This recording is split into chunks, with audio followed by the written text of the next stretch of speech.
Hello friends, നമ്മൾ ഇന്നൊരു തെരമഹോത്സവത്തിന് പോവുകയാണേ. നമ്മുടെ കണ്ണൂരുകാരുടെ ഏറ്റവും പ്രധാനപ്പെട്ട ദിവസങ്ങളാണ് ഇതൊക്കെ. അപ്പോൾ ഇന്ന് നമ്മൾ പോകുന്നത് ശ്രീ വടക്കമ്മക്കോൽ ഭഗവതി ക്ഷേത്രത്തിലാണ്. നമ്മളിവിടെ തിറ, തെയ്യം എന്നൊക്കെയാണ് പറയാറ്.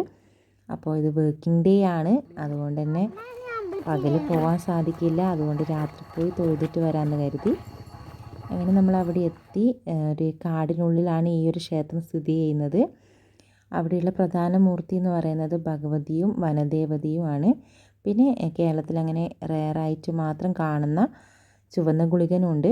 ചുവന്ന ഗുളികനെ കുറിച്ച് പറയുകയാണെങ്കിൽ നമ്മുടെ പോതിയൊക്കെ പോലെ തന്നെ കുട്ടികളോട് നന്നായി കളിക്കുന്ന, നമ്മൾ എല്ലാവരും എക്സൈറ്റഡ് ആയിട്ട് വെയിറ്റ് ചെയ്യുന്നൊരു തെയ്യമാണ്.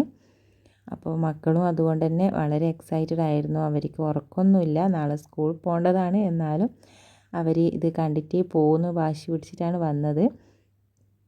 പിന്നെ അവിടെ എത്തി. അവിടെ പിന്നെ ഒരു നേർച്ചയായിട്ട് എല്ലാവരും നാരങ്ങാദീപം സമർപ്പിക്കുന്നുണ്ടായിരുന്നു. നമ്മുടെ ഇപ്പോൾ ശനിദോഷം അതൊക്കെ മാറ്റാൻ നല്ലതാണെന്നൊക്കെയാണ് അവിടെ കണ്ടത്. അങ്ങനെ നമ്മളും നാരങ്ങാദീപം സമർപ്പിച്ചു.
അങ്ങനെ ഭഗവതിയുടെ വെള്ളാട്ടം കഴിഞ്ഞപ്പോൾ നമ്മൾ അവിടെ നിന്ന് ഇറങ്ങി പോകുന്ന വഴിയാണ് നന്ദൂട്ടൻ്റെ വീടുള്ളത്.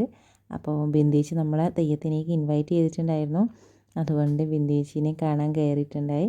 തണുപ്പായതുകൊണ്ട് അവർ രാത്രി പോയില്ല, നാളെ രാവിലെ പോകാമെന്നുള്ള ഇതിലാണ് നിൽക്കുന്നത്. അപ്പോൾ നമുക്ക് വേണ്ടിയിട്ട് നല്ല ഉണ്ണിയപ്പമൊക്കെ ഉണ്ടാക്കി വെച്ചിട്ടുണ്ടായിരുന്നു. അതൊക്കെ കഴിച്ചു. നന്ദൂട്ടന് ഇനിയിപ്പം വീണ്ടും കാവിലേക്ക് പോകണം. അവിടെ ഗുളികൻ്റെ തറ, അതിന് വേണ്ടിയിട്ടാണ് അവരെല്ലാവരും വെയിറ്റ് ചെയ്യുന്നത്. അങ്ങനെ ഏകദേശം ഒരു 10:45 ആകുമ്പോഴത്തേക്കും നമ്മൾ വീട്ടിലെത്തിയിട്ടുണ്ടായി. അപ്പോൾ ഇത്രയൊക്കെ ഉള്ളൂ. നമ്മളെ നാടും വിശേഷങ്ങളൊക്കെ ഇഷ്ടമായാൽ കമൻറ്റ് ചെയ്യുക, ചാനൽ സബ്സ്ക്രൈബ് ചെയ്യുക. താങ്ക്